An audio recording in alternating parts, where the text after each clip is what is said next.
There's a difference between knowing how copywriting works and actually being able to write it well, and that gap between understanding the theory and being able to execute is where most beginners get stuck for way longer than they need to. The reason is simple: they study but they don't practice. The copywriters who close that gap fast are the ones who have specific exercises they run regularly, things that force them to write, to edit, to think like a professional, even before they feel like one. In this video, I'm going to walk you through 5 of those exercises, the ones I use myself, that work whether you have been writing copy for 2 weeks or 2 years. Let's get into it. The first exercise isn't about writing at all, it's about collecting. Every great copywriter I know keeps some version of a swipe file, a running collection of copy that stopped them, made them think or made them buy. Ads, emails, subject lines, sales pages, checkout flows, funnels, upsells pages, anything where the words did something to you. The goal isn't to copy what's in there, but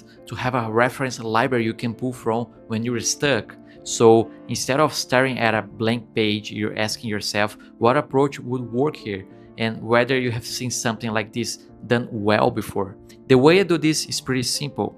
I'm subscribed to a lot of email lists in niches I write for: finance, wellness, online education, and whenever something catches my attention, I save it. It can be a subject line that made me open immediately, I save it.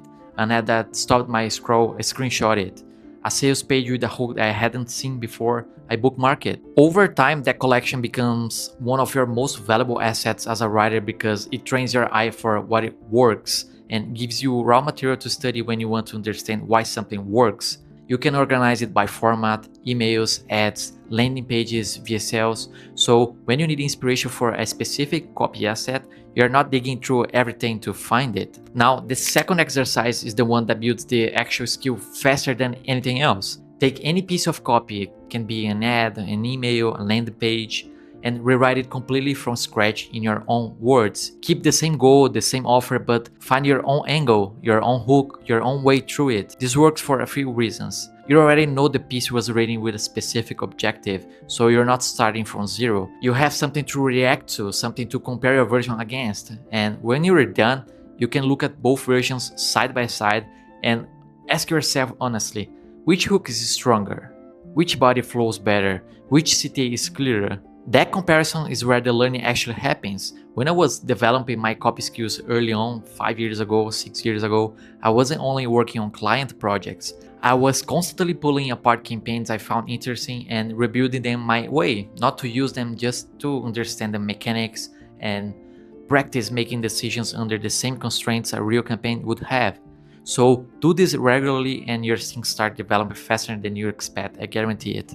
The third exercise is one that a lot of beginners skip because it feels like extra work, but it's one of the highest leverage things you can do right now as a beginner copywriter. Test your hooks before you build an entire campaign around one. Here's the problem with choosing a hook based on gut feeling alone. You might be wrong. What feels compelling to you might land flat with your audience, and what feels obvious to you might be exactly what they need to hear. The way to find out without gambling an entire launch on it is to run small tests early.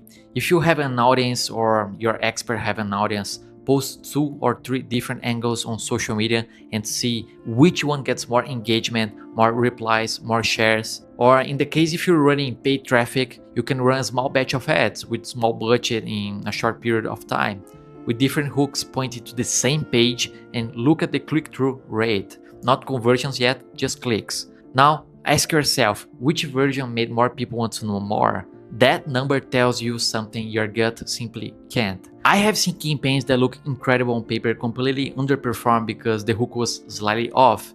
And I have seen campaigns built on hooks that felt too simple crush projections because they spoke to something the audience was already thinking about. The data always knows more than the writer, so test early, and then once you find a hook that wins, carry that same angle through the entire funnel.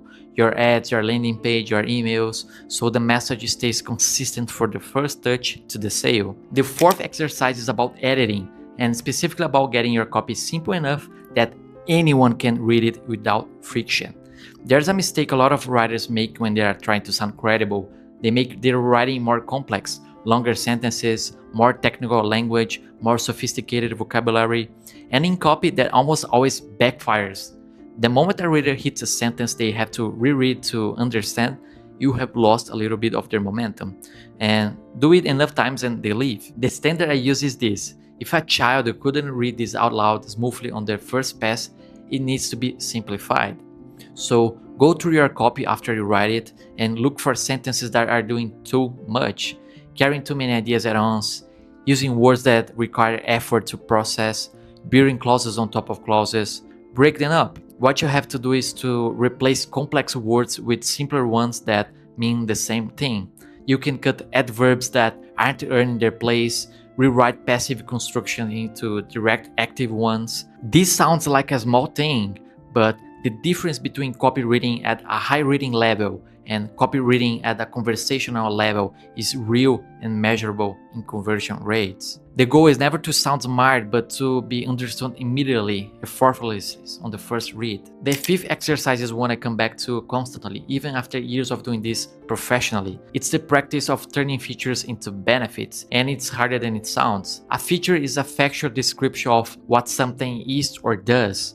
Now, a benefit is what that thing means for the person's life, the problem it removes, the feeling it creates, the outcome it makes possible. Most people selling something default to describing features because features are concrete and easy to list, but features don't make people buy. Emotion does. That's it. The exercise is simple, but it requires you to push past the obvious. Take any feature of whatever you're writing about and ask why it matters, not in a technical sense, but in a human sense.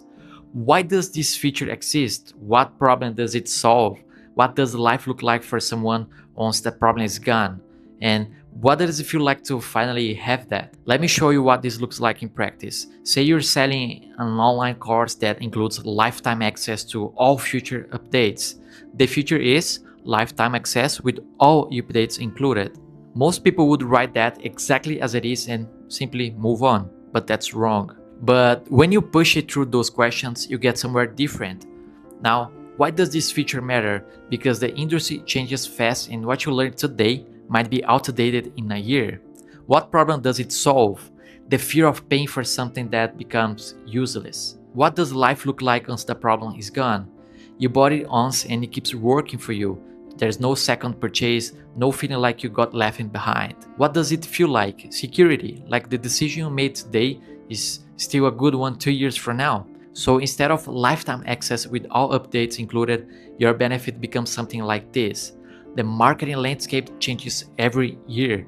Your access doesn't. Everything we add is yours forever at no extra cost. Look way better. So run this exercise on everything you write. List the features, push them through those questions, and don't stop until you have landed on something a real person would actually feel something about. So those are the 5 exercises. Build an expiration file, a swipe file, rewrite existing copy, test your hooks before you commit, simplify as most as you can, and convert every feature into a benefit. None of these exercises are one-time things. They are habits, and the copywriters who get generally good are the ones who keep doing them consistently. If you want to keep building these skills, subscribe in this channel and stick around. Every video on this channel is about understanding how marketing and persuasion actually work at the level where results get made. See you in the next one.